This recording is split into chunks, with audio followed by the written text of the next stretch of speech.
Senator Clinton, Governor of New York, Eliot Spitzer, has proposed giving driver's licenses to illegal immigrants. You told the National New Hampshire editorial board it makes a lot of sense. Why does it make a lot of sense to give an illegal immigrant a driver's license? Well, what Governor Spitzer is trying to do is fill the vacuum left by the failure of this administration to bring about comprehensive immigration reform. We know in New York we have several million at any one time who are in New York illegally. They are undocumented workers. They are driving on our roads. The possibility of them having an accident that harms themselves or others is just a matter of the odds. It's probability. So what Governor Spitzer is trying to do is to fill the vacuum. I believe we need to get back to comprehensive immigration reform because no state, no matter how well-intentioned, can fill this gap. There needs to be federal action on immigration reform. Does anyone here believe an illegal immigrant should not have a driver's license? Believe what? An illegal immigrant should not have a driver's license. No, this is a privilege. And look, I'm as forthright and progressive on immigration policy as anyone here. But we're dealing with a serious problem here. We need to have people come forward.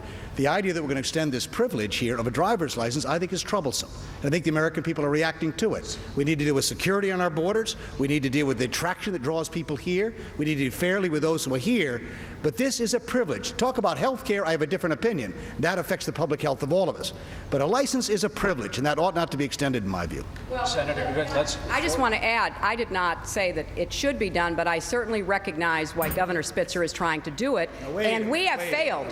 We have failed. No. You said yes. No. You thought it made sense to do it. No, I didn't, Chris. But the point is, what are we going to do with all these illegal immigrants who are driving on the That's a legitimate issue, but driver's license goes too far. Well, you may say that, but what is the identification? If somebody runs into you today who is an undocumented worker... There's ways of dealing with that. Well, this is a privilege, not a right. Well, what Governor Spitzer has agreed to do is to have 3 different licenses. One that provides identification for actually going on to airplanes and other kinds of security issues, another which is an ordinary driver's license, and then a special card that identifies the people who would be on the road. So it's not the full privilege. Senator Clinton, I just want to make sure what I heard. Do you, the New York Senator Hillary Clinton, support the New York governor's plan to give illegal immigrants a driver's license? You told the National New Hampshire paper it made a lot of sense. Do you support his plan? You know, Tim, this is where everybody plays gotcha. It makes a lot of sense. What is the governor supposed to do? He is dealing with a serious problem. We have failed, and George Bush has failed. Do I think this is the best thing for any governor to do? No. But do I understand the sense of real desperation trying to get a handle on this? Remember, in New York, we want to know who's in New York. We want people to come out of the shadows. He's making an honest effort to do it. We should have passed immigration reform.